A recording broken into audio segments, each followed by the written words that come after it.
We would like to welcome Mark Shnaps, Sean's long-standing friend from Cape Town, to say a few words.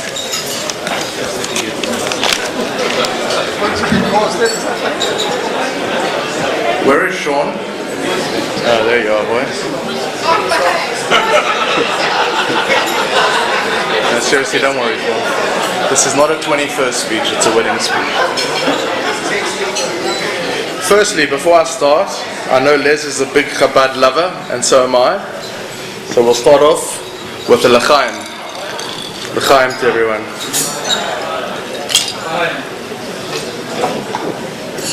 In your honor, Sean, I'll speak from an iPad. Rabbis, Rebbitzins, Wayner family, Eliastam, family and friends, to the beautiful bride Tali, and last but certainly not least, the super stud that I'm here to speak for, Sean. Sean, you look super smooth in that designer suit, and yes, as you told me yesterday, I agree. You are Sydney's hottest Jewish male. In fact, I asked Sean to rate himself out of a 10, and he said, I'd normally be a 9, but right now I'm an 8.5. But after the wedding, after dancing and letting off some steam, I'll definitely be a 10. And for you, Tali, I'm sure he's a 10. What a schus privilege it is to be able to speak at your wedding, Sean. Probably the only time you may actually listen to what I have to say. They say when you make a speech, it can be rather stressful and nerve-wracking. I've had a few l'chaim, so I really don't care, but anyway. They say you must imagine that the crowd is naked. Last week I spoke at a 70th birthday party, and I'll tell you something, wasn't a good idea. But I'm trying it again tonight out of habit. You haven't done too bad. I'm talking for you, Tali, Sean. You do look hot with that shaven chest of yours. For many of you who have not met me, I am Sean's friend Mark from South Africa. My surname is Shnaps, very appropriate for the man asked to make a l'chaim and a toast to Sean. Shnaps, for those of you who do not know, is like this. Do you have a Shnaps? That's a Shnaps. Sean, you've been living in Sydney for 9 years, almost 9 years. And although I feel rather special that you asked me to be the best man, I can't help but wonder, what do your friends know that I don't, and what are you hiding? I will just have to assume the reason is that when we met, it was the start of a friendship which will always be a close one, and despite the fact that I live in Cape Town and you in Sydney, we'll always be close. Sean and I met working at Fisher Hoffman, a chartered accountancy firm in Cape Town, South Africa. In our younger years, we sure had fun. Late nights, lucky strike raves, cool runnings, one of our local joints, to name a few. And Sean always had a close group of friends. He was always the funny, nutty guy that everyone loved being around. It seems that here in Sydney, Sean has once again been successful in finding a group of really close friends and has made some solid, meaningful relationships. As a friend, nothing is too much trouble for Sean. Just ask and Sean will come running. He may be very late, but no matter the situation or circumstance, Sean will literally drop everything to help his friends and family. If you need to know where this quality comes from, look to Rodney, Libby, Andrea and Shelley.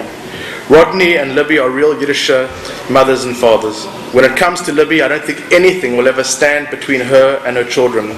Sometimes we may think that she has a sixth sense. We were reminiscing on Friday night how when Sean and I used to hang out and the phone would ring at midnight, Sean would say, "Oh no, it's my mother," and she's going to know we've been drinking. Let's just say that mothers always know.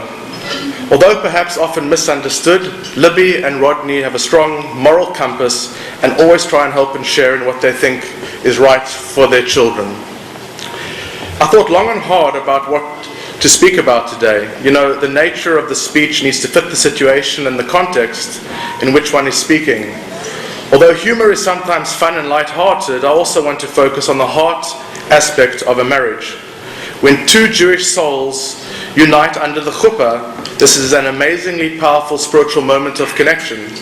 I really felt something special, and witnessing this and this moment specifically made this trip all worthwhile. I care about Sean like a brother. In fact, when we go out, and when we used to go out in the old days, people always used to ask me, are you Sean's younger, better looking brother? In fact, I'm 41 years old, for those of you who might be wondering. The rabbi made an amazing speech this Shabbos, and he hit on some amazingly relevant aspects of a relationship. He spoke of potential, and together, the new you has been created as one. Each one with a unique spark which complements the other. It is in this unified form that you must now approach life, Sean. You have found a woman who describes you, and I sent an email to Tali and she gave me these answers. And this is how she described you. Caring, kind, soft and gentle, fun, energetic, and easygoing. Are you sure this is the right guy? When I asked what attracted her to you, she wrote, good question. It took him a few times to ask me out until eventually I agreed. Kayaking and yoga were not her first choice for a first date. But nonetheless, you won her over. A few things on the lighter side. I asked Tali, and she replied as follows. Do you like bald men? Never thought I did until I met Sean. When I asked Sean the same question, Sean claims Tali is totally turned on by his head when it is all smooth and shiny. This is why he had an appointment this weekend at Australia's top hairstylist on Sunday. I asked Sean, do you know why the word hair is in the word hairstylist? Sean told me to shut up and that they are the best. So I want to ask you, Sean, what kind of gel do you use? Another question that I asked Tali, do you think Sean was manly? That got an immediate yes. Is Sean the ultimate hairless metrosexual? Yes, he is metro and hetero, for those who may have been questioning. She was also not aware that Sean earned himself the title Queen of Faff. On the subject of being a queen and a metro hetero, my wife, who is not here, sends you all her wishes and asked me a while back when you were looking for your suits and shoes and shirts, who was sending me SMSs at 3 a.m. in the morning. It was none other than Sean with some very important things he had to ask me. Which suit is hotter? Does this shirt make me look fat? Do I look sexy in this suit? Are these shoes nice? After a few nights of this, I was forced to turn off my phone and was told, he's worse than a woman. 2 lessons you can learn from this, Sean. 1, switch off your cell phone at night. You never know what messages may arrive. And 2, you are worse than a woman, but we all know that. And did I mention, Sean, you are a super stud, and yes, you are Sydney's sexiest, hottest Jewish male. It's amazing how love can make the most manly of men crumble. For years, all I got from Sean was emails of the latest phone, the latest MacBook, or some technological nonsense. One day, to my shock, this suddenly changed. Who was the sweet, beautiful-looking girl that Sean was sending photos of? None other than his bride, Tali. Sean was a changed man, and from the day he met you, I remember him mentioning how he had found the one. I sent Sean a similar email, the one that I sent you, Tali, with a few questions. I asked Sean, what did you think when you met Tali? And he replied, I was blown away and couldn't understand why I hadn't seen her before. She was absolutely gorgeous and so radiant and stunning that I had to see her again. I also thought she was incredibly sexy. Sean, the stud, thought amazing that one slipped through the cracks. What followed in the email was a description of the first kiss, which sounded like a piece out of 50 Shades of Grey. The explicit version. And as they say, the rest was history. It is from this point onwards that Sean was whipped. Sean explained to me very clearly that he found a new family which he loves like his own. Sean speaks of Les nearly as fondly as Rodney, Sean's dad, who Sean truly admires. Les has taught Sean about fashion and whiskey. Sean mentions how Les has a great sense of humor and always helps people. Sean went on and on and on, as he usually does, explaining his wonderful family and how he feels so safe and so welcome in a family like that which he remembers back in Newton Hague days. For those of you who don't know, Sean comes from Uitenhage. Uitenhage is a rather small town. Not much ever happens in Uitenhage, except for what Sean witnessed. He said this happened on a way home late at night after drinking. And it happened 3 times, UFO sightings. Yeah, amazing, Sean. We believe you, Sean. He never drinks and he's never taken any substance, but anyway. On to Sean's new mother-in-law, Alana.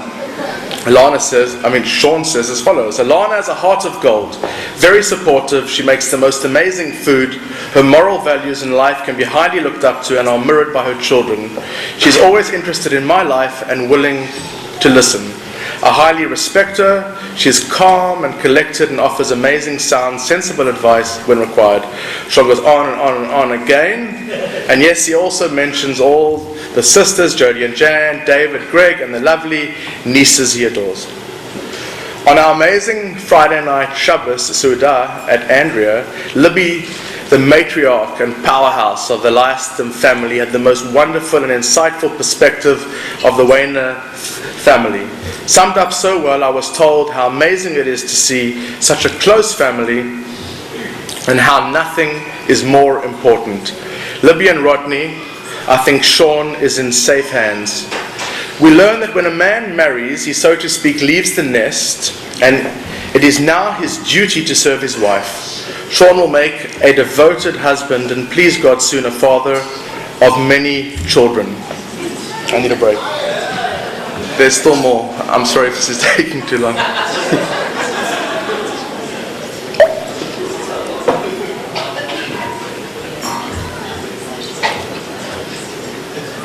Lost my place. Where was I, by the way? Children. I'll get there, don't worry. Soon you will learn, Sean, that there's no greater blessing than children.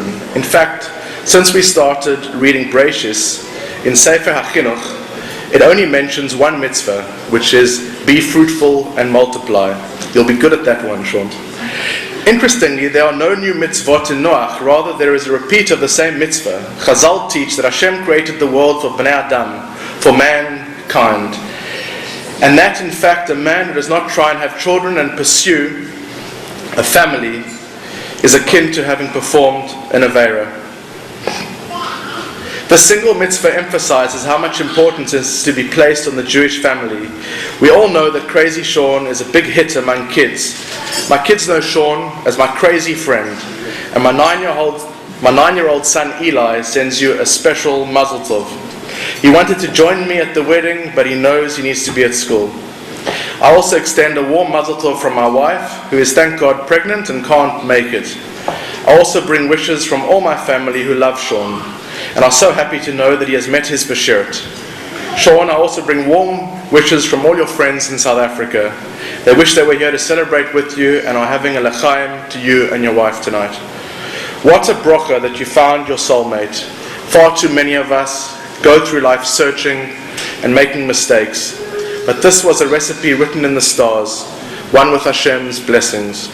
I must say, Sean, Tali, and family, we're all really very privileged to be here to witness this absolutely amazing simcha. Jewish weddings are special, the union of two souls into one.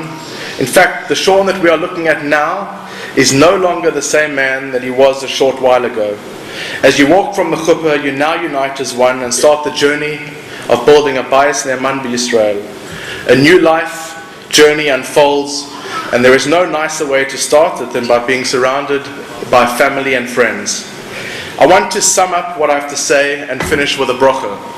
Life has presented you both with a start of something new. Please God, you will realize that it's hard to try and figure it out alone.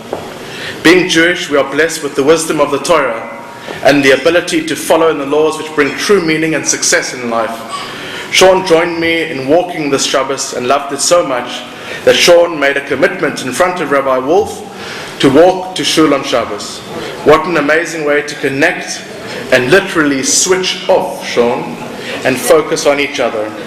Sean also mentioned to try to start and keep a kosher home. Baruch Hashem, you will learn the true meaning of the saying Na'aseh v'nishma, which means, and can be explained as follows: do and then you will understand. I talk from experience when I say that Yiddishkeit is the secret to success. It shows the true meaning of a marriage, the right way to give, the real way to be besimcha. I hope that you find the strength and the courage to always make the right choices, and may Hashem bless you both with many years of simcha, love, good health, parnasa, and happiness. Thank you. I think now I'm going to call upon Sean, but firstly, can we all have a l'chaim to Sean? L'chaim. You're up, Shawnee boy.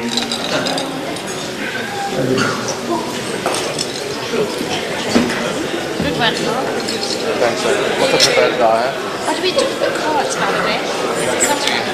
But you'll lose it. What will you do with the card? It's got to give it for... Yeah, rather don't give it to me. Now make sure, I'll give it to you, Lana. I think the mom will lose it.